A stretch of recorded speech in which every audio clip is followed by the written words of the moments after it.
Hi, this is Brian Hardin with New Ways to Evolve, Change, and Grow. Today's guest is Ingrid Turner. She is a spiritual teacher, an author, a minister, a spiritual channel, and a psychic medium. And what she can do is help you connect to your higher spirit and let intuition and wisdom come through and help guide you towards a better place. She's got a new book out. She's got a great website, and she offers this program that will help you empower yourself to do this for yourself and others. Welcome, Ingrid. Hi, Brian. Thank you for having me. Oh, you're welcome. Hey, so we're excited today to hear some tips and tricks and tools that you might have to help us stay high in our frequency and maybe even evolve consciously. What have you been doing lately? Well, given the climate of the world right now, with just so much intensity and stress and fear, the number one thing that I do to move myself into a state of a higher frequency and a higher vibration, probably the first thing I do every day, is ground my energy, which is funny. You know, you're talking about like expand your energy, increase your vibration. And really the first thing you want to do to get to that place is root into the earth energies. And the reason for that is, you know, we're physical creatures. We're here having a physical experience, and Mama Gaia is our physical mother. And when we're a good match for her energies, that's when we can expand and go way further out into spirit, because we're tethered to the earth. We're tethered to our natural energetic state. So it's good for our physical health to be able to ground as well, because, you know, and I'm just going on a little bit here, but something that I want to make people aware of is, as physical beings, we're not really meant to channel spirit fully. We're really here for the physical experience. So if we're not grounded and we're working on raising our frequency and connecting to spirit, it can actually be bad for our physical health. Our physical body can suffer. So when you ground in and then start to move into different tips and tricks and tools to expand your frequency, then you stay really stable, and you can go much, much further out and bring much, much more back to be of divine service into the world when you're really grounded. So I'd like to share the one and only grounding technique that has consistently worked for me over the years. If I can just lead us through it. Sound good? Yes, please do. All right. Okay, let's do it. So I need it. Yeah, me too. Close your eyes. Take a few deep breaths in through the nose, out through the mouth.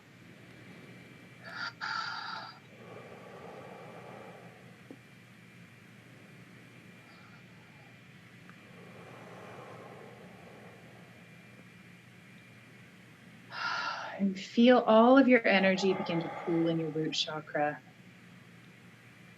Maybe you'll feel warm or tingly. You'll just be aware that it's happening.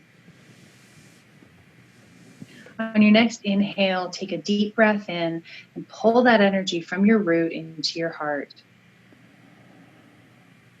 Exhale and hold the energy in your heart. Inhale and pull the energy from your heart into your crown. Exhale and hold the energy in your crown. Inhale and pull the energy out of your body. Feel it connect with divine source energy. And with the out breath, pull that energy back into your body and into your heart. Breathe in and hold the energy in your heart. Breathe out and pull the energy down to your root. Breathe in and hold the energy in your root. Breathe out and push the energy down your legs and into your feet. Breathe in and hold the energy in your feet. Breathe out and push the energy into the earth. Feel that energy hook in with the earth's core, and take a deep breath in and pull it back up towards your feet. Exhale.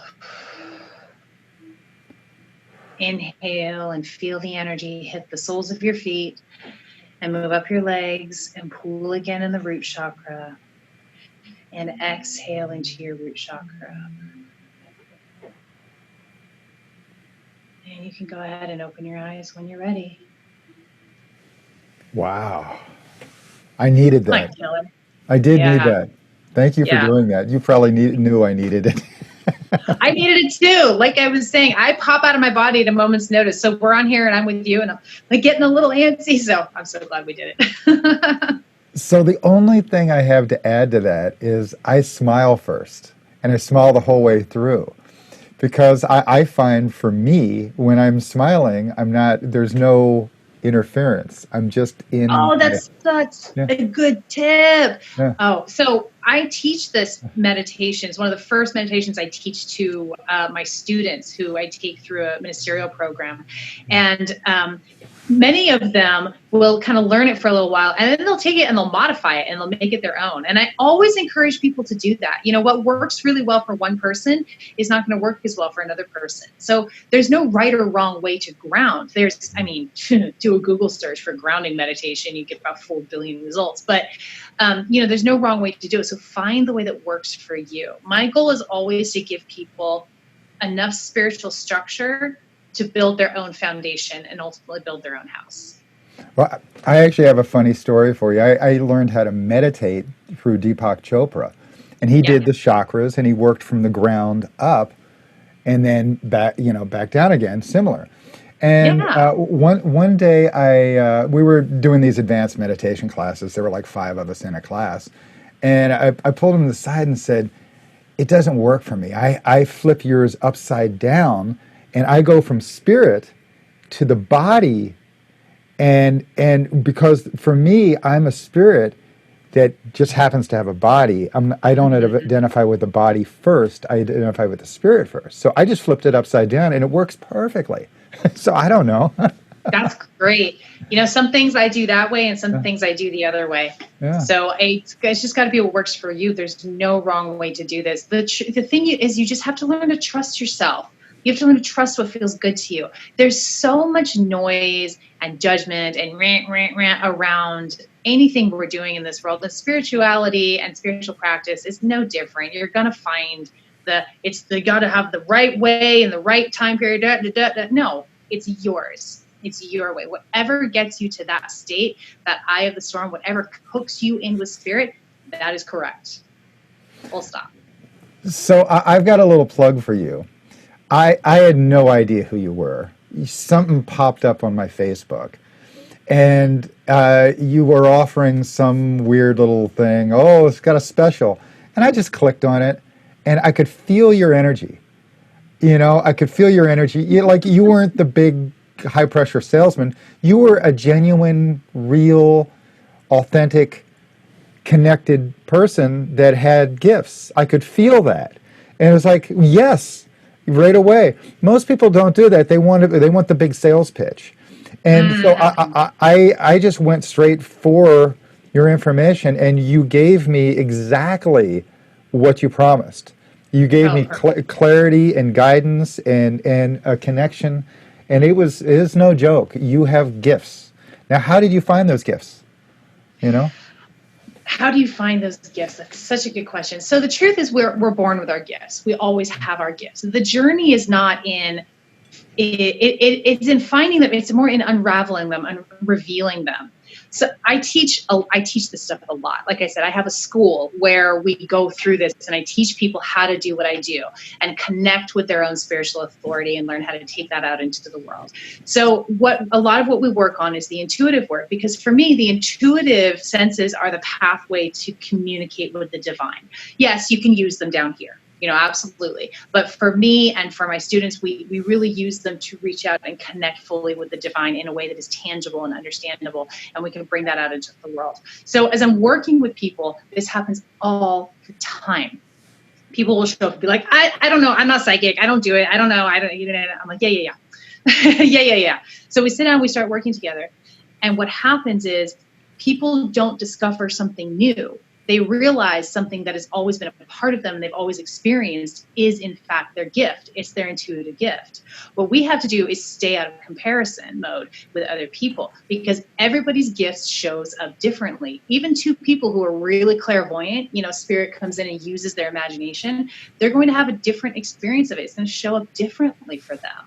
So that's how you find it is, well, first you get present. It helps to have a guide. You don't have to have one. I didn't have anybody to teach me about my gifts. I had a spiritual awakening that was a really intense experience and popped me open in a pretty dramatic way. You can tell us about that. Will you please tell us about that later? Yeah, possibly? yeah. You feel like it? Yeah, yeah. But I think that dramatic way of cracking open for me, it lends it is the reason I do the work that I do with people, to help people open up in a way that is safe and easy and not such a earthquake experience, which is okay to have that earthquake experience, totally. But I feel like my work, having had that earthquake experience, is to help people move through that in a way that is more grounded. Because you remember what I said earlier, where I whoa, check out of my body. When we're grounded, things don't have to be just so disruptive, during the process. Although, as as we awaken time and time again, it is by its nature a disruptive process. Things fall away. So that's how you find your gifts, is you pause long enough, you get still, and you trust, you start to recognize that things that have always been there are your spiritual gifts. You just don't know it because it's so normal to you. You assume everybody else has it. Nobody ever talks about it. When I was a kid, I used to see faces all the time. I saw them everywhere. Every time I closed my eyes, I saw faces. I saw faces and people all around me. And I just figured it was normal and everybody saw that. It was just my imagination. No, those were visitors going, hi, hi, hi, popping in. And I'm just doing my thing. I would feel things. I would cry at a moment's notice. And I just thought growing up, I'm just too sensitive. I need to learn how to control this. I need to not cry. Now I know, I'm crying because I'm feeling energy. I'm feeling emotions, and I'm feeling it viscerally in my body because I'm so empathic. And once you give that to yourself and realize that, then you can begin to take command of those gifts. Then you can begin to use them intentionally, and they don't just, knock you around, especially the gifts that are people who are very empathic. They tend to get battered around by the world before they realize what they are and how to use it. Wow. So I actually believe that we've had 3 different revolutions or evolutions, and we're just now starting into the third. The first one was the Industrial Revolution. It was all the physical stuff, body, physical, stuff. Yeah. The next was the information age, and that was all the mental stuff. The physical stuff, then the mental stuff. And now we're having a spiritual revolution or evolution. And if you look at the astrology, going from Pisces for 2,000 years, going into Aquarius now, it's like we are ripe for making an alternate change. And if you look at the Mayan calendar and some other predictions, lots of people have said, this is the time. So this is the spiritual evolution. And just like before we discovered electricity, if I would have told you some crazy thing that we're going to take lightning bolts and stick it through tubes and bring it into your house, and then you'll have the heat of a fireplace come in and the light of a sun come in the middle of the night, you'd think I was crazy. Well, spiritually, we're in the same place.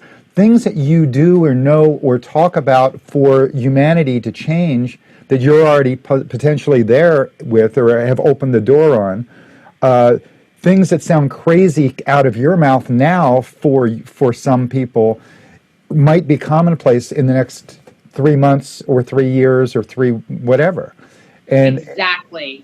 Yeah, I love that. I love how you've sort of defined the 3 awakenings, the 3 revolutions. That totally resonates with me. And on the spring equinox, I woke up to a bunch of downloads from Spirit. It was like a giant coax cable from Spirit was slammed into my head. And for days, Brian, I was high as a kite. I was like, oh my God, it's here. The revolution. It's the golden age. And I hear you. And I've been talking about those things like you're talking about, the crazy electricity, right? I've been getting that stuff too. And I've been talking about it and knowing that it sounds crazy and knowing that the way I'm saying it is probably not going to be exactly how it shows up. It's the way that my limited understanding of what's coming is able to interpret it. But it is an exciting time to be alive. And I get that over the next 10 years, we're going to start to see radical changes globally start to take place. I mean, everything is changing. And I get really excited for our children, Brian, because you and I, okay, we're on the leading edge, okay? We're helping to like usher in this age. We're laying the foundation for our children and our grandchildren and building the pillars, and they're going to come in and build the whole home, and they're going to take, and it's just going to bloom and blossom. It's going to be a beautiful world for them. And it's interesting the position that we're in. We're this bridge between the old and the new, and we've just popped into this new revolution, like you say, this new expansion of the energy. And this is us right here, ushering it on in. I had a near-death experience when I was 16, so I knew very, very clearly that, well, when I came back to life, I knew I had 40 years to screw around, and then I had to get busy.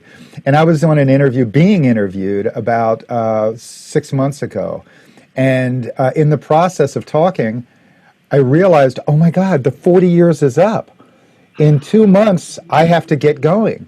And so it was January that all of a sudden I had to get going. I had to turn it on. And so I'm 56 now. I was 16 years old when I had my near-death experience. So here we are.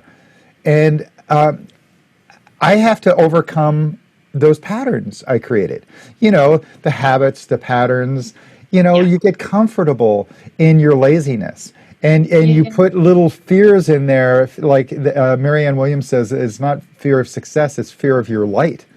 And so when you finally start to share what you're here to do, and that's what you bring joy to yourself and to everyone else. It comes, right? Yeah. I mean, that's your gift, right? You've turned on your gift, and you're much happier now than any time before, right? Because you're being... Oh my gosh, yeah. Well, I mean, you know, I've been doing spiritual work for 5 or 6 years. I used to live, I had a fairly normal life. I was in marketing and tech, and I just, you know, did what I thought I was supposed to do. And when I had my magic and a little bit traumatic spiritual awakening, I did a hard right turn. And the only thing I could do was go into my life's work, into spiritual work. And, you know, I got to say, and this is still unfolding, but when the world blew up, it was like something else woke up inside me and a new layer was revealed, a new awakening happened. And it feels like I just kept feeling like, oh, this is why you were born. And there's only one other time I felt like that in my life, where it's so clear the path forward. It's so clear where you're supposed to be. And the only other time that happened was I was visiting a friend with my fiance. We were visiting friends of his, and in the middle of the night, the man had a seizure. And I bounded into his room because we got woken up in the middle of the night by his wife, who was screaming because she was panicked. And I walked in, and I ran into that room. I think I was conscious when I was halfway out the door. I was awake by that time. And he was on the bed seizing. And so, you know, he had to be rolled over on his side. All I did was roll him over on his side. And that was the first time I ever experienced like, oh, this is why you're alive. This is one of the reasons why you're alive. There was a point in life where it was like, boom, that needed to happen. That was a requirement. And the only other time I felt like that is during this really intense experience, when something woke up inside me and I went, I have to be out there. I have to be talking. I have to be serving. I've been going live on my Facebook every day. I'm creating an app with all kinds of stuff that I'm adding on there, spiritual message, downloads all the time. It's also incredibly intense and stressful. And I have my own fear that I work through every single day, which is by design, because as I move through the fear and move back into faith every day, that's when I go live. I'm like, okay, here I am. And here's what you can do. Here's how we can get you moving through it. Because Brian, what we need to do is move into that faith and move into that love. And that's how we start to build those pillars for those to come, for the generations to come. That's how we cement this new paradigm into existence. It's such an important job we have. And that job, it feels like, oh, so this is what they mean by destiny. This is what they mean by purpose. You can feel it when you're lined up with it. And that's not to say that I haven't uh, felt very purposeful in my spiritual work heretofore, but that was all just some foundation work. That wasn't what we're experiencing now. And I don't feel like I'm the only one experiencing that. Like you said, you just went in January and went, oh, the gig's up. I didn't know it was coming. You did, but it's the same experience once we get here. So you said earlier about magic and imagination. You create your own magic. Can you explain how magic works for you with using the imagination or? Yeah. Okay. Let me feel into that. So for me, magic comes from the heart. You know, anytime it's in the head, it's my own stuff. And there's some magic that can happen. Intuition. Intuition is a full body experience. Yeah. Okay. Imagination, what's in our head, is a way that we see it, receive it, a way that we can like converse with it, if you will. But for me, magic is the intention. And the intention is pure heart focus. The intention is not a desire. The desire is in your head. The intention is moving in that direction. Like, my intention is X. And then you just set it, and then you have to follow the steps as they are given to you by the universe. And you're never going to receive the whole journey or the whole picture. You're only going to get one step at a time. But when you're holding that intention, that's when the universe, what is that great quote? When you make a decision, the universe conspires to make it happen. I don't know who said that, but I love that. Every time I see that. I wrote that. You did that. That was you. Okay, good. Thank you. Good. I'm glad we cleared that up. So it's that focused intention. Abraham Lincoln said that. No, it's a joke. You know, the wrong quotes always. It's always Abraham Lincoln, right? Yeah. So it's that focused intention, and that intention is faith. It's being able to bring your faith to a point. And this has showed up in really fun ways. You know, it's easy. It's a good way to practice this is for little things. Like, for example, here's a great example that comes to mind. As I was really practicing the intention, and you can feel the energy in your heart. It is not in your head. Magic is not in your head. If the energy is coming from your head, if you're thinking about it, you're not doing magic. You're doing human. So you focus the energy from your heart. And so my guy and I were out camping last summer, and we have this great spot that we go to, which is super remote. There's only a few camping sites.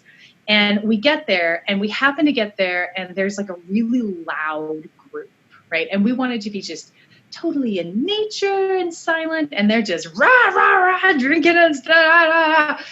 And I was just like, okay. So I'm walking up to the car, and a couple of the young guys are just, rah, rah, rah. And I just did this thing where I used my hand, and I took energy from my heart. I just threw it over there. And I didn't ask for anything specific. I just went quiet. I need silence. And it was weird, because about 2 minutes later, everybody stopped talking over there. They got really quiet. And then maybe a couple hours later, they all packed up and left. I was like, well, that worked. So it's, little things like that, really focusing on the heart. That's where magic comes from. You can do anything with the power of your intention, with the power of faith, anything at all. But we have to get out of our head for that and drop into the heart.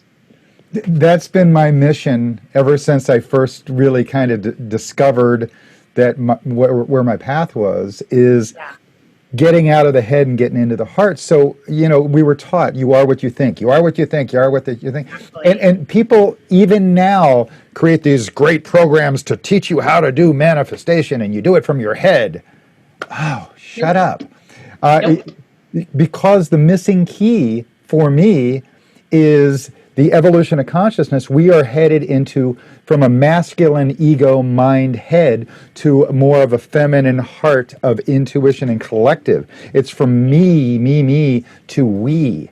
And so your intuition is that connected to all. It's not the selfishness, it's the connected to all. And that's what we went through for Pisces for 2,000 years. Now we're headed into Aquarius, and we're going to all feel instead of thinking. So I've even changed my vocabulary. Instead of I think we should do this, I feel we should do this. Mm-hmm. Does all that resonate with you?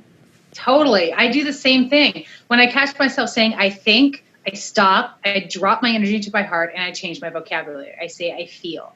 So, I mean, I want to talk a little bit about the connection between our thoughts and our feelings, which I think is important for people to understand. You know, what law of attraction, kind of on the surface, it says, you know, think good thoughts and good things will happen.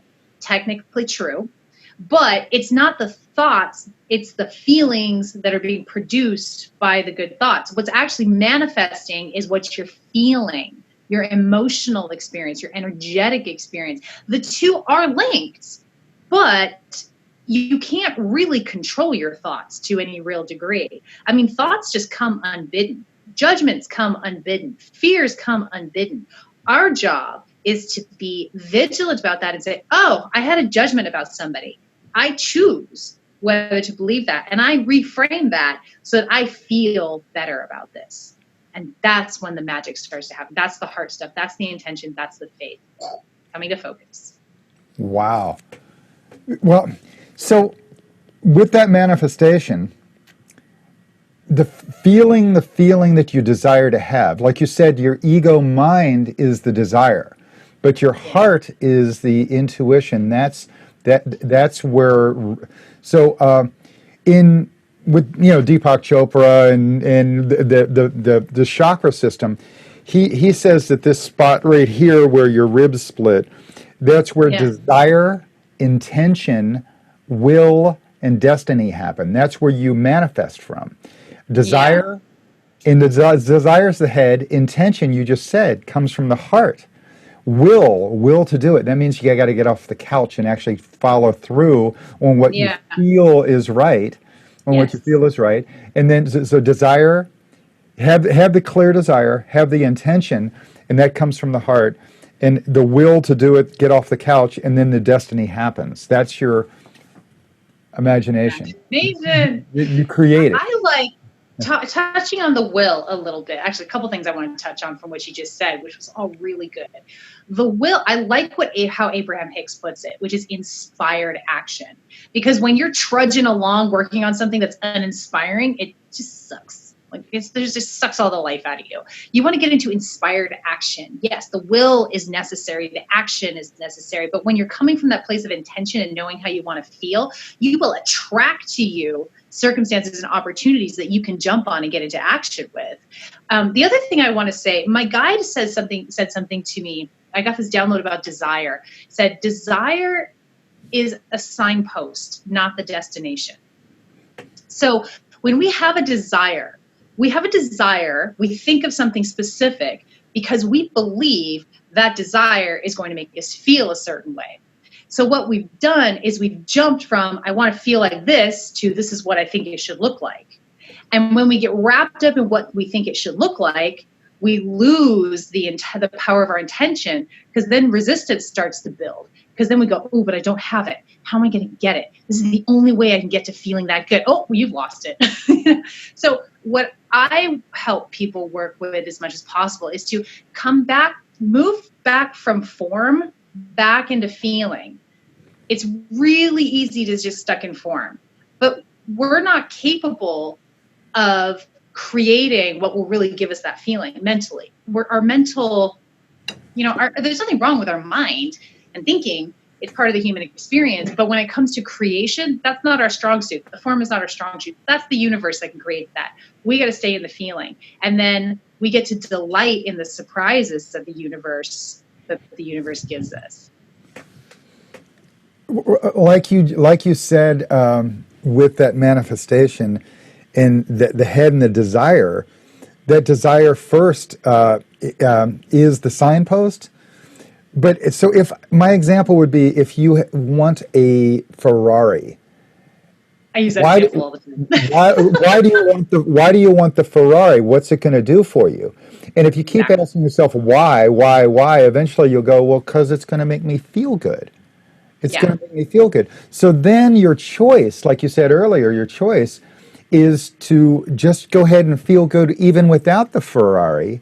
What happens is that changes your frequency. You actually stand up straighter. You're more proud. You're more you're more connected. Yeah. You actually love people. You bring them all in. Like the Ferrari. The reason you want the Ferrari is to that it'll enhance who you are. Well, you can enhance who you are now by choice. And so once you make that choice, then you attract all the money, all the people, all the All relationships. of the things that support it. And at some point, you don't even need the Ferrari anymore. Yes, Yeah, it's so true. because you And the really thing wanted the feeling. the thing I'll add to that is, you can have the feeling before you get the Ferrari, because you know what it feels like when you're going to have the Ferrari, which means you've had that feeling before, so you can access that feeling anytime. Did I just go really circular there? Oh, exactly. And that's why I said, let's start with a smile, because I drop into the feeling of everything's perfect, even when it's not. And so once I realize everything's perfect, this is all these problems I'm having are really just lessons. Then I'm like, okay, what's the lesson? Yeah. Yeah. Yeah. Yeah. What's the deeper experience? What's the expansion? And this is something I get all the time. Spirit, everything is working in our favor. Everything is working in our favor. There is nothing out to get us. There's nothing out to take us down. There's nothing out to keep us down. There's not even really any lessons to learn. It's just all expanded experience, and everything is working out for you. And we can see this as we get older and we look back on our lives and we think about the things we really wanted that we didn't get, or the really difficult experiences, a difficult breakup, a challenging relationship.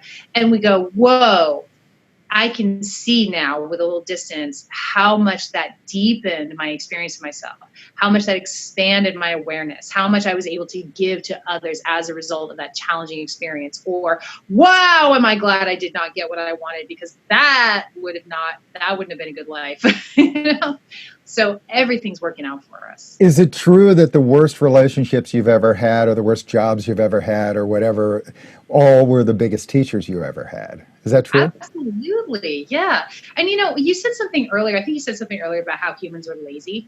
Did you say that? I think you said something earlier. Like we make these habits of being comfortable. That's it. Comfortable. Yeah. So we get comfortable. So yes, humans get comfortable. But we also have this inner fire, this inner drive for expansion, which is why we have what we have in the world. So what we do is we energetically create contrast and constriction, which causes us pain. And pain is like the cattle prod of spirit. Up, go. And we go, okay. And so we get up and we expand and we expand. So we don't actually need painful experiences or traumatic experience in order to expand. But most of us require them because we get comfortable when we get stagnant. So once you get to a place where you understand everything is working in your favor, you stop needing so much of those difficult experiences to prod you into expansion of what you're capable of being. Most people don't change, including myself sometimes. Most people don't change unless they're sick and tired of being sick and tired, right? And then they finally go, oh, I got to do something. Oh, I've got heart disease. I better start eating right. Well, eat right now. Because everything that I put in my mouth, everything that I choose, every thought I put in my head, everything I put in my mouth, every way of connecting spirit, I consider, what's it doing with my frequency? How is it making me feel? And it's either yum or yuck. And I think Abraham Hicks says, Abraham Hicks, she says it's either a hell yes or a hell no. Have you ever heard that? Right? Yeah. So if your higher spirit is questioning whether you should go take that job or do that, that might be the hell no that is saying go follow your dreams. Yeah. And it's we're coming out of an age. That's something that's really shifting, I feel, with this new paradigm that we popped into, that we're all experiencing. We're moving from, I have to go do this job I hate. I can't follow my dreams. I can't do what I want because I have to. That's changing. And again, we are the bridge. And our children are really going to benefit from that, because we're going to open up space and create space and encourage people to follow their passion, to create, what sets their soul on fire. I mean, look at this pandemic. I mean, we are all leaning on the arts, on entertainment, television, books, music. All of us are leaning back into the arts, leaning into people's passions in order to survive and thrive through this pandemic, through this crazy, crazy time. And I think that's gonna, that's going to be built into our society, fostering that for people instead of making it hard for people to follow their passion, making people feel bad about it. And that's going away is what I feel, which is very exciting. Since my near-death experience at the age of 16, I then went into doing music and art and creativity. And I worked as a record producer, and still do, most of my life, and then filmmaker. But with a record producer, I watched as I was coming up and learning.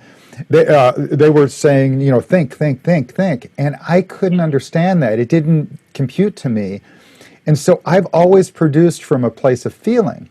And since, as I've grown, I've actually connected with Quincy Jones. I actually worked with Quincy, and he only deals with feeling. His greatness came from feeling. And so he actually says it's either, once again, yum or yuck. It either sounds good or it doesn't. It feels good or it doesn't. And it's the feeling with the sound. So when you have a guitar player who knows everything and plays perfectly in tune and in time and has it all written out for him, usually there's not this emotion with it. I lived in Nashville for 20 years, and I worked on a lot of country records, and some of the greatest guitar players literally didn't know what key they were playing in. They didn't care. They would literally just listen to the song and then just play. And quite often, in the first take, the first time through, having no idea what the changes were coming, they could feel what the changes were going to come, and they would hit everything right along with it, and play an amazing solo. It's like, where did that come from? Well, basically, they got their head out of the way, and they let their heart take lead. And I think that's what we're going through right now. Our heart has to take lead, and our intuition has to take lead. And that's what you do. Yeah. It is. Yes. Well, that's what I work on. I mean, I too have my conditioning. I was just speaking with one of my former students is somebody who I go to get underneath my energy, my own shit sometimes. And she was giving me the feedback yesterday. She goes, well, here's what I'm feeling. You are relying on your masculine energy, and the feminine is really wanting to come out. And I'm like, I know. So, I mean, don't think I'm not immune to the conditioning as well, but that is exactly what we are moving towards, is dropping the energy from our head into our heart. And that's palpable. You can do that right now. You can feel when the energy is in your head, feel it all up here, and you can consciously move it down your body. You can move it all the way down to your heart. And even further down if you want to, if you need like a little extra grounding, just move it on down. We have so much command over our being energetically and physically, so much command. Like you were saying, you totally decide how your body feels based on what you put in it, Yes, but I feel that you're absolutely correct. We're asking us, lead with the intuition, execute with the mind. We have it backwards. People want to lead with the mind and maybe feel around in there, but but when you lead with the intuition, you execute with the mind. That's the full human experience right there. With school, don't you remember coming up in school and they said, what's your first answer? That's the right answer. Because quite often our first answer was the one that came from intuition. Oh yeah, it's yes, or it's whatever. Yeah. And then you'd think about it, and everything would get wrong. And you think yourself out of it. Yep. I don't know if you've ever done much writing, but I've done so much writing where I look at a word, and I swear it's written wrong, and it's like the word the. And it's like, no, it's got to be spelled wrong, or no. It's like, oh, how do you spell that? Yeah. Talk yourself out of it.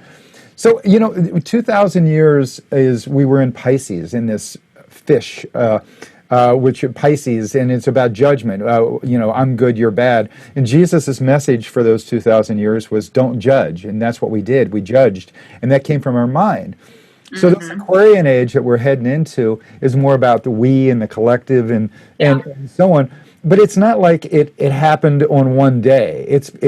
They were singing 50 years ago, this is the dawning of the age of Aquarius. Well, now we're really kind of skating into it. And it's from that masculine mind and ego head taking lead to this feminine heart.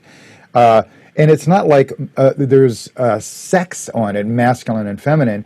It's No, it's energy. those it's this energy, and so with that feminine attributes, in the years past, I've seen women acting out, taking power as a man, as the worst old paradigm man, and they're acting out as an old paradigm man, when really what we need is this new paradigm female energy of collective. And so the grandmothers are the best one I've seen do this, where in the indigenous grandmother's circle, everybody's in a circle and they all can see each other equally.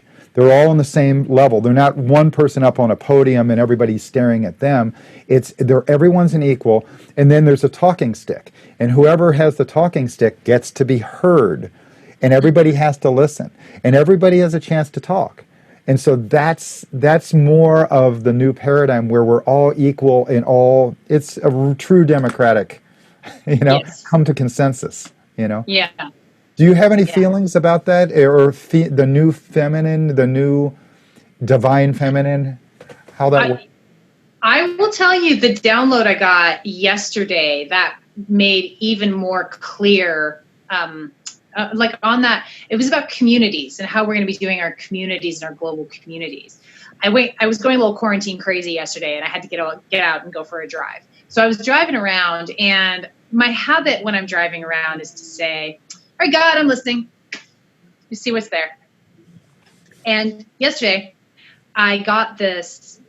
I started getting information downloaded about this new volunteer economy that's coming. Here's my opportunity to sound crazy, okay? No. This is true. Yeah. And what we're going to be doing is, we're going to be leveraging technology in benevolent ways, to take care of jobs that don't need to be done by people. Okay. Money is either I don't know if it's going to go away, but it's going to be really different. It's going to be really different. It's not going to be the same way we do it. And I kept getting less transactional. But, your communities are going to step up, and volunteer schedules will be enacted, and people will do rotations of volunteer work. So for example, grocery store, what we'll have, instead of families going to the grocery store and figuring out what they can afford and buying what they need, we'll have a database in place, and people will go and click, okay, this is what I need. I can do a repeat of my last shop, or, hey, I'm throwing a party this week, so I need a little extra. There'll be people in the community volunteering at the grocery store, just packing that up for people and sending it on out. You'll have people volunteering to do road work, and they'll have like what I got was something like year-long rotations, so then you end up with a society that, and it really feels like it's going to come from the heart. It's just going to be of course, that's what we do. It's our community, and it doesn't feel like I don't feel like we're going back to the barter system. I really don't feel that. It's a volunteer-based community. And so if you want to leave the community, that's totally fine. I want to get on a plane and go to Costa Rica. Okay, so you get online. Okay, where's the next seat available? All right, great. That's when I'm traveling. And then you have people volunteering to fly planes. And so it just feels like it goes from, micro in your community all the way out to macro. And it feels like this will start to be enacted, not for a while, 5 to 10 years is kind of what I get. And I feel like maybe we have some control over that, why it's such a big span. But I was starting to get, and that's how I see, that's what comes to me when you talk about that feminine energy. It's okay, we're all just diving in. And I think it's really cool. The rotation was really exciting to me, because what a competent society we'll have.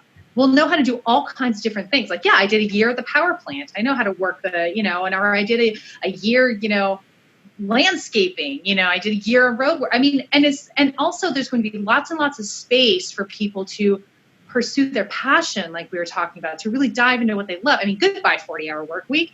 Well, it won't even be 8 hours a day, just because there's so many people, and because it won't be based on money, unemployment goes away, because you're part of the community, you jump in. And for the most part, I feel like everybody will be happy about that. That'll just be normal, be no problems of what we do. And then I got this sense, I started getting downloads, there will be certain people with certain skills where they kind of have a mastery certification, is what I got, something like that, some kind of mastery certification. And it'd be like teachers, teachers, that's what they'll do. That'll just be, their jam. Musicians, artists, you'll be able to apply for mastery programs And then, once you get to kind of a certain place where you're a contributing member of society in a really powerful way with your music or your talent, your passion, then you get to just focus on that. You kind of maybe can go, I don't know.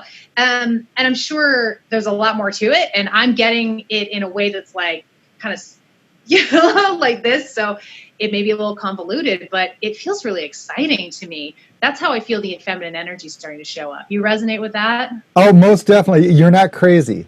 Because our society has to change. It has Yes. to. All of our systems are failing. And the four world problems that I'm aware of are ecology. We're treating Mother Nature as if it's infinite, and yet it's finite. Economy, which is we worship this money and this dollar, but it literally has no value. The same value as monopoly money. It's just with the value we impose on it. And within that system, we've built this thing, fractional reserve banking. If you look at that, if you look also at the Rothschild World Bank and some of these Ponzi schemes that only the billionaires continue to make money, and we're always in debt, infinite debt. Yeah. And then war and the war economy and the oil economy that's tied with that. And the last one is these personal preferences that we always hate. We're supposed to hate each other. All those things are breaking down, and the systems around that are breaking down. Yeah. So there was a guy named Buckminster Fuller. Have you ever heard of him? I know the name. I'm not placing who he is, though. So he is a crazy looking old dude. He's got these big, thick Coke bottle glasses. And he was the one who invented the geodesic dome, this beautiful, he was a brilliant architect, but he was also an architect of society. And this quote I got to read to you. It's so great. All right. Because back in the 60s and 70s and 80s, he was thinking that we could change society for the better, and he could feel that the computers and the automation was capable of taking over, growing our food, delivering our food, Wow, and taking so much of the drudgery away from us. So here's the quote. We should do away with the absolutely suspicious notion that everybody has to earn a living. It is a fact today that 1 in 10,000 of us can make a technological breakthrough capable of supporting all the rest. The youth of today are absolutely right in recognizing this nonsense of earning a living. We keep inventing jobs because this false idea that everybody has to be employed at some kind of drudgery, because according to Malthusian Darwinian theory, he must justify his right to exist. So we have inspectors of inspectors and people making instruments for the inspectors to inspect the inspectors. The true business of people should be to go back to school and think about whatever it was they were thinking about before somebody came along and told them that they had to earn a living. So, I mean, yeah. Yes. I mean, these, just what an amazing thing. People have been, great minds, great hearts, I should say. It's not the minds, it's the hearts. Great hearts have been sensing this coming for 50, 100 years. You and I get to be living it. How blessed are we? What an honor to be living this shift, because we can feel it. The shift has happened. Now it's just a question of rolling it out. I told you about the 40 years I had to play, but I had a big hit 20 years ago to get to LA that I needed to, and I came here thinking, I'm going to change the world. No, it was me changing myself.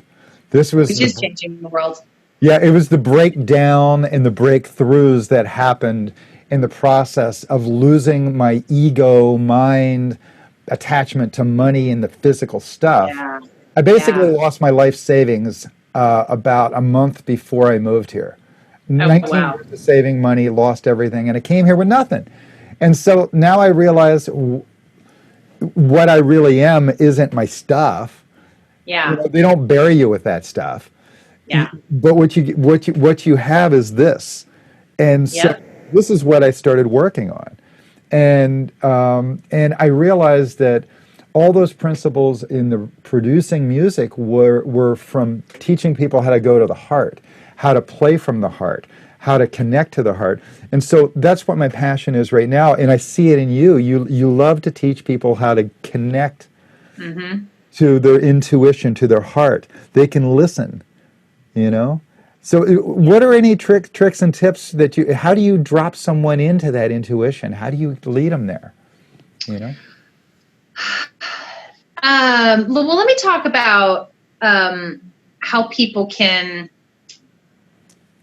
start to notice their own intuition. The first thing is to get your energy out of your head and into your body. It's so important. When we're in our head, we're completely cut off from our intuition. We've got the fear running, we've got the worry, we've got the comparison, we've got all that stuff. So like I talked about a little earlier, physically, intentionally dropping the energy from the head down into the body. The other thing is, a lot of times what will happen, people will get an intuitive hit. They'll get an intuitive piece of intuitive information, and they'll go into their head with it. They'll start creating a story around it because they don't know what it means. Anytime you have a story running, there's a piece of truth in there. There's a piece of intuition, but it's wrapped up in a story. And that story is all the mind. How many times have you decided something was going on? Maybe somebody said something to you, and it didn't land right somewhere. And so you start to spin this whole story around what that other person is thinking and what their intentions are. You know, how many times have we done that, right? So when you start to notice that story spinning, what I always say to people is the first thing you want to do is take that story and just put it on a shelf. You can come back to it later if you want to. Just put it on the little energy shelf here.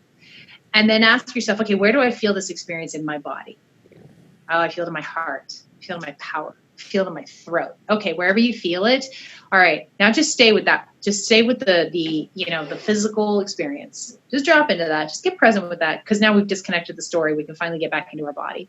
And then start to drop underneath the physical experience and start to drop into the emotional experience. And that's when you're going to get to the truth of the matter. That's when you're going to start to understand at a deep level what's happening first inside you, and then if it's necessary for you to know with another person or with a situation. That's a powerful, powerful technique to move through your own stuff and get to the truth of who you are and the truth of your experience. Is that easy for people to get to? I mean, do they wrestle with their mind to get there? I mean, what are your... I found that once you're able to that's why I use visualize a shelf and put your story on it, and then bring it into the body. Then you use the body as a container to get to what's going on, because the story is there to just keep you out of your experience, keep you out of your emotional experience. Once you're able to put that on a shelf and come into your body, you can use your body as a really safe container to dive into what you're not really wanting to look at, which is why you created a whole story around it. Yeah. Wow. So it's, it takes some practice, and it's easier at first to do it with a guide. Somebody should just tell, okay, what are you feeling? Describe it to me. Okay. And then, yeah, you can do it by yourself. Yeah. So yeah. Are any of these tips and tricks and information in either your book or your website or what you're talking about daily on your... Yes, they are everywhere. So I go live on my Facebook page almost near daily is what I say, because I can't commit to every single day, but near daily, I'm going live on my Facebook page with a daily message. I'm on my website, ingridhturner.com. I have a page with a whole bunch of videos that I've made over the years where people can go and, learn about their intuition, learn about the different types of intuition, how to connect, how to tune in. If you're really serious about connecting with your intuition and using those gifts, those natural, innate gifts of yours, revealing them to yourselves, rediscovering them, and using them to connect with spirit, and you have any kind of pull to take that out into the world, you want to look at the Bhava Spiritual Mission, because that's legally structured as a church, and we do that so that we could create a school, take people through spiritual training, ordain them as ministers so they can go out into the world and share their spiritual teachings, share their spiritual authority. Where did you get the name from? The name came to me because I was sitting on my deck one morning, And I was actually in a little bit of a mental state, if I recall. I was like, and out of nowhere, this feeling of joy and love just came over me. It came out of nowhere, Brian. I was just like, whoa, this feels amazing. And it kind of peaked, and then it slowly came back down, and I slowly kind of came back into my human experience. And I'm like, what was that? So I got this nudge to kind of look up the Sanskrit word for love, but I was looking very specifically for love that just emerged like that. And what I found was the word bhava, B-H-A-V-A. Means one of the meanings. There's a lot of different meanings because that's how Sanskrit is. But one of the meanings for the word bhava is love without object. Oh, there it is. I considered changing my own name to Bhava after that, but I decided ultimately I was going to use it for the Bhava spiritual mission. So that's why I named it. It's love without object. So Ingrid H. Turner, what's the H for? Heidi, my middle name. Have you ever thought about using that whole name? Wonder what the power behind that whole name is. Well, actually, I have two middle names. They both start with H. Yeah. When I was married, I had 5 names altogether. It was too much. The reason I was Brian D. Hardin and it didn't have any power, when I put David in there, all of a sudden I felt different. I actually felt different. Well, let's play with that. Ingrid H. Turner, Ingrid Heidi Turner.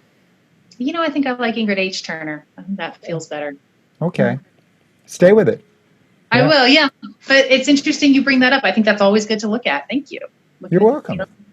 Things. So tell us about the website and the book, and actually the book. Let's start with that. Could you tell us about the book? Yeah. So Locked in Love. It's really, it's impactful, but it's very simple. All it is a book of short channeled messages directly from my spirit guide. It's 2 years in the making. I update it every so often and add more because I'm getting these all the time. So every so often I'll get a bug to compile them and then update the book. But for example, here's one that I'll read to you. Page 70. Open it up randomly. You can use it like a divination tool. We are the formless that take form to show you, just to show you. It's just a reveal. And you grasp it so exquisitely because you already know. Wow. So they're short. They're simple. Yeah, they're just little tiny. It's on Amazon, Locked in Love, $9.99. And most people use it like a divination tool. They just open it up and see what message is there for them. Could you show us a page? Beautiful. Have you ever read the Tao Te Ching? No. It was written like 3,000 years ago by a guy, Lao Tzu, and no one knows much about him except for he was just like a peasant farmer, and he wrote like 81 little poems. And Taoism is after this 80 or 85 little poems. They're really very, very simple.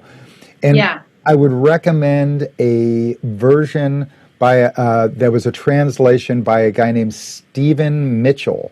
If you've ever heard, do you know Stephen Mitchell? Yes. He's married to Byron Katie. Yes, I know him. I have another book recommendation by Stephen Mitchell that changed my life. The Gospel According to Jesus. Well, good, because look it up. Stephen Mitchell, Tao, T-A-O, I'll find it. Yeah. But when you happen upon it, it's so simple of a read. I normally have piles of them laying around here. I give them as gifts because just like yours, 10 sentences or less. Yes. Every poem will leave you all day like pondering. It's awesome. Mm-hmm. Yeah, that is awesome. I really like to give things to people in bites. It's because that's what people can handle right now. Well, like you say, we've been in the information age. People are a little flooded. So being able to be impactful and short, concise, I feel like it's really important. Yeah, we've got a short, we're like the mind of a goldfish, 8 seconds or less. It's so sad, or the length of a commercial, 30 seconds. So people want, I've had people say, I've worked in music here for 30 some years, and I'm a pro. and it took me that long to learn as much as I know, and I'm still learning every day that I'm working. Yeah. Yeah. And they'll say, okay, in three sentences or less, tell me how to record my music or master. I'm like, what are you talking about? Or 3 minutes or less. It's like, what are you talking about? How Yeah. can you be a master in 42 seconds? It's like, you can't. You got to No. baby step the whole way. It's like, how can I get Yeah. to the top of Everest? You can Yeah. take one step forward, you know? Yeah. Yeah, Yep. it's short term.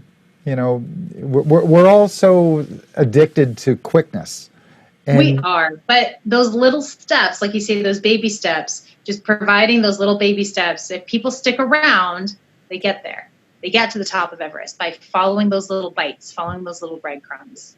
well, and ultimately, what we talked about earlier, it's not getting the Ferrari, it's not getting to the top, it's enjoying every little step along the way. You know, it like Yeah. if you were to build your own house, every time you lay a brick, there's some joy in it. There's a prayer in it. You know. Yeah. Wow. Yes.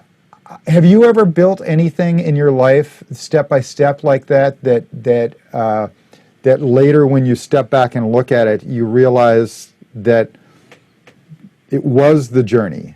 Like I guess really right now your practice has been that way, right? Mm-hmm. Yeah, and the Bava Mission.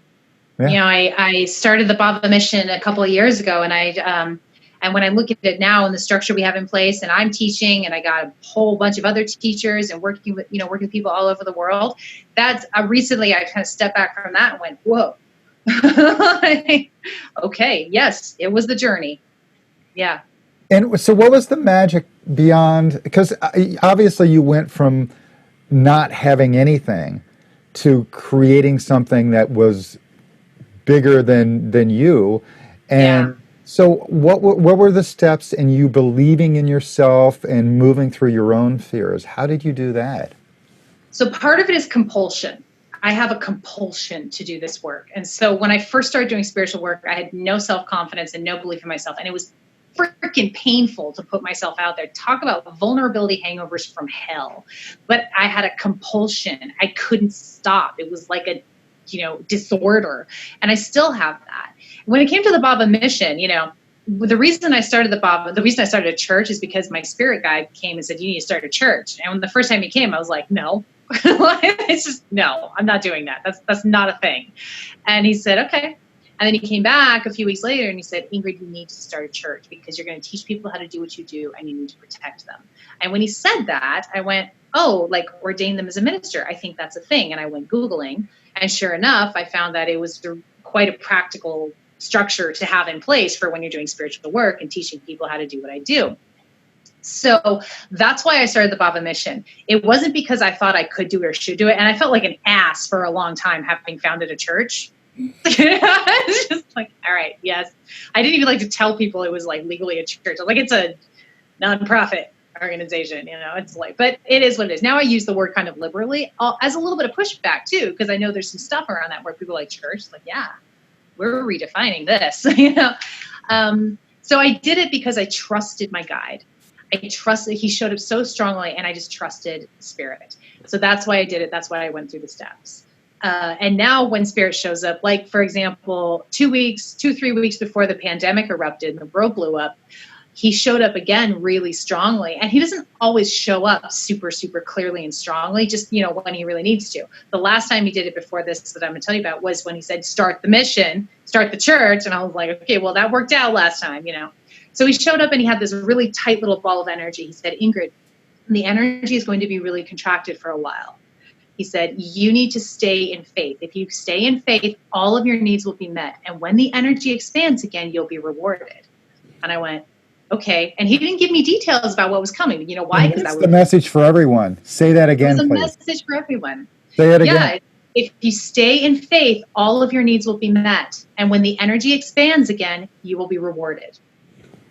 Yeah, it was powerful. So 3 weeks before the pandemic, I was like, okay, well, I'll just practice that. I'll just stay in faith. Everything will be fine. He says it'll be fine. I know it'll be fine. And then the world blew up and I was like, oh, that kind of contracted. Holy moly, that is contracted. And he didn't tell me specifically what was coming because it would have spun me out. My mind would have hooked in on it and went, oh, and that's not what I needed. I needed to stay in faith. Other people maybe got more information than I did because they weren't people who would allow their minds to spin out in fear, perhaps. I don't know. But for me, Spirit was like, you just need to know it's going to be contracted for a while. And sure is. Well, in this odd time where we can't go outside so much, we have to go inside. And I think part of the Renaissance was they had the plague and so on. And so what happened was everyone did their masterful art, and they actually had the space to create. I mean, instead of being attached to that drudgery, we now are attached to our own. You know, what do you really want to do? Where are we really going? And such a golden opportunity. After you alphabetize your sock drawer and you clean out every cupboard, then all you're left with is yourself. And once you're left with yourself, then what makes me happy is really the big question. What brings me joy? And usually there's something attached to that, which is in service.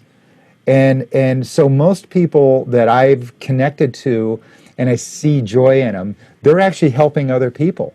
And they give and get. Yeah. Most of the people you work with helpers and lovers of life in that way? Yes. And I see the shadow of that show up a lot. Where the shadow of that is I give and give and give until I'm depleted, and then I keep giving, and then I get resentful. God knows I've experienced that shadow. So what I do, with people who I work with, the people who I teach are very much wanting to be in service. It's very much a core calling of theirs. But because people grow up in a very codependent environment, or they have other stuff, the tendency is for them to give so much that they have nothing really to give, and that is not being of service. That is martyrdom, and I'm not a fan. So the first thing I do with everybody is I go, nope, you bring it back to yourself. You learn how to make yourself the priority and give to yourself. And when your cup is full, what will happen is the good will splash out into other people. You won't be pouring yourself into anybody. It'll just splash out, and you'll continue to be filled by that experience. You'll be serving people with your passion, not serving people because it's like, oh, well, this is what makes me a good person. Especially true of a lot of women who I work with, because that's something that's hammered into us from a real young age. It's like your value is based on how much you're able to give and deplete yourself for another person. And I just go, nope, we're not doing that anymore. And then what happens is, that natural giving ability, that gift it comes out in a way that fosters their joy instead of depletes them. Yeah. Oh, of course.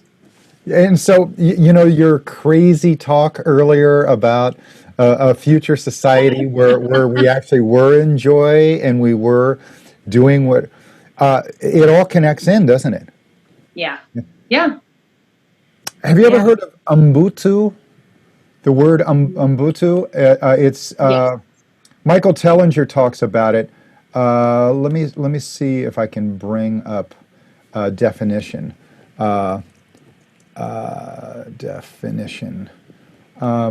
they have a quality that includes the essential human virtues, compassion and humanity. But there's stories about children. They had like a race. One of our Western film crews was there with this tribe of kids. And they put a big bag of candy on the tree or something like that. And they had all the kids, okay, race to the tree, and whoever gets the bag of candy first wins, right? And so all the kids held hands and took their time and skipped and walked up to the thing, and they all shared the candy. And they said, well, why did you do that? Well, how could I be happy if I win everything and everybody else is miserable? Yeah. We have to share. And so that's where we're at right now in society. It's like we're starting to realize like this bailout that just happened. They claim it's $2 trillion. It was really $6 trillion. And a very, very tiny percentage of it goes to healthcare or the people. Most of it just goes to the billionaires in corporations and crazy. Like, what are we doing? What is that bailout for? Who made that up? Did I vote on it? No. You know, so, I mean, maybe that sick and tired of being sick and tired is going to help. And I'm not blaming any one political party. It's actually both. It's all those, they're all in their old paradigm ego mind of me. Me. And I mean, one thing I will say is the very fact that they're sending anything out to the individual is, I believe, a glimpse of what's to come. Yeah. It's a glimpse. It's an opening. It's a sliver of an opening, but it's an opening. It's happening. As Spain is in talks about making a universal basic income for everybody, even after the pandemic is over. Again, a glimpse of what's to come. Now, I don't feel like anymore that it's going to look like, okay, everybody gets the basic universal income. Maybe that'll be part of it, but I don't feel like money is going to be so important. You know, but that energy is what's coming into fruition in our world. And so, you know, if you want to do a little reframe and look at the fact, wow, our U.S. government, the Republican Party no less, is going to be sending out $1,200 to, you know, most of the people in the U.S. and because of the pandemic and upping unemployment. Is it as much as they could do? Absolutely not. Are they still way favoring, like you say, the big corporations and the billionaires? Yes, they are. But 20 years ago, 10 years ago, would that have happened? I feel like the changes we're getting a glimmer of what's on the horizon there. Yeah, so I find that exciting. What we instead got was socialism for the rich again. And this didn't just happen with this administration. It's happened with like really 30, 40, 50 years of this same buildup of continually the rich get richer and the poor get poorer. And so our whole system's screwed up to where it's legal to lie on the media. It's legal for other media companies to buy out other ones. So now we have only 6. So we have 6 banks, 6 media companies. We used to have hundreds of them. And so now getting the truth is really hard. It's legal to lie on the media. It's legal to actually take money from any corporation around the world as political contributions. Yet I, as an individual, can only give $3,750 or something like that. So no one cares about the people. You know, all those politicians, both sides. Politicians don't care about the people. They care about the corporations that are going to give them money, and then they lobbyist. Lobbyist is called bribery. I mean, the whole system is so bad, and that not only in government, but our food system, our drug system, our prison system, our law system, all the schools, the education system, they're all so weird that they don't come from that place of heart, like you said. They think about me, and not about we in that new paradigm. So I think they're all dissolving in a good way. Yes, absolutely. Yeah. And you can see the evidence of it starting to pop up. And that's what we need to focus on. We need to focus on the evidence of the changes, the evidence of the dismantling of a system that we know is not working, that we know is not heart-led, and watch it start to unfold and unroll in front of us in a new and exciting way that we can't even comprehend, because our minds, they're not designed to figure all that out. We got to stay in the heart and be like, yes, that change is happening. I see that glimmer. I see how that's shifting. That's falling apart. This is really positive. Stay in our heart. Stay in how we want to feel. And as a globe, we will manifest this new paradigm. We will bring it into reality. Fear is the big one. How do you turn off the TV and overcome your fear? What are your... Turn off the TV is a big one. Avoid the news. Avoid the news. I mean, I will check the news maybe once a week to try and get an update, but I won't stay on it for long, and I will go in really consciously trying to read between the lines, okay, to get just factual data.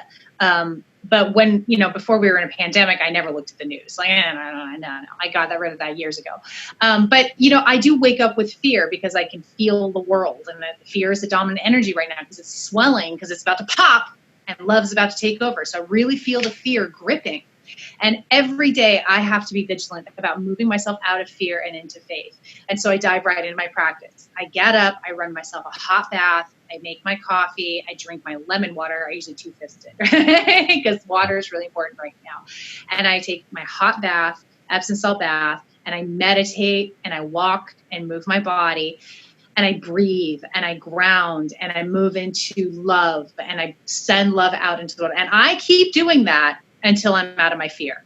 And only when I'm out of my fear do I get on with my day. I make it an absolute priority to move out of fear. Almost every day I'm waking up in fear. So it's not like we're immune to it. It's there, but my job is to move out of fear and move into faith. And anybody can do it, but you have to be committed to it and you have to be vigilant about it. You have to take care of yourself first, and then you can move out and bring that out into the world. So my morning routine is to smile before I do something similar to what you recommended.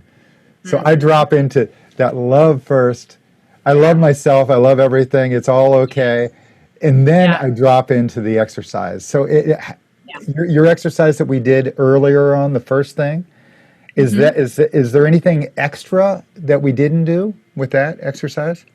Nope, that exercise is really simple. It's just the grounding technique. I want to warn you, my phone's at 9%, so it's going to die pretty soon. Well, maybe we should wrap it all up. I'm excited about your new book. You've got the church and the website. Every day you're basically on Facebook. Is there any other location? Is your website also part of that? Those videos are not going on the website. I am actually putting together an app. I'm building an app, a phone application for iPhone and Android. And that, I'm calling that my pocket ministry. It goes in your pocket. How cute is that? And I'm almost done with that. And that's going to be, I'm going to be funneling a lot of exclusive content into that app. So things like spiritual downloads about all the things in life, just the human experience. I'll be talking about current events and the energy underneath current events. I'll be providing classes and interviews and community and things like that. So I'm really working on fostering a community around spirit and the world as I understand it, and the people who resonate with that. And all of that information will be going up on my website and on my Facebook page as well. But I do have a bunch of videos on YouTube that I parse over to my website, and you can just go, like, there's a link at the top that just says, learning or something, and you can go and you can binge watch all kinds of videos on spirituality and intuition development and all that good stuff. So I need everyone to know that how I happened upon Ingrid was what she offers is a one-on-one ability to connect to your higher spirit, and she truly has that. That gift is the core foundation of what you do. Is that correct? Yeah, I'm a spiritual channel. So I tap into divine spirit, and that comes through all kinds of different ways. Sometimes my guide shows up. Sometimes your guide shows up. Sometimes it's just information getting pumped through me. Sometimes I'll even use cards, because the way that I'm getting the information is the way the person in front of me can best receive it and integrate it into their being and their life. And it sounds like crazy talk until you do it once. And when you do it and the answers all come through, there's something bigger going on. And you're like, what? Yeah. So I highly recommend do this. Thank do this. Thank you so much, Ingrid. I hope your day is incredible, and thank you for all the wisdom you've shared. Thank you. Thank you for having me on and sharing all of your wisdom. It has been so nice to connect with you in this way after following each other around on Facebook for a number of years. This has been really beautiful, and I hope we get to do it again. This is really fun. Well, I'll sign up and ask you some questions and pay you. I'll get you one. Okay. Sounds good, Eddie. All right, Brian. Thank you so much. Have a wonderful day. Okay. Bye. Bye-bye.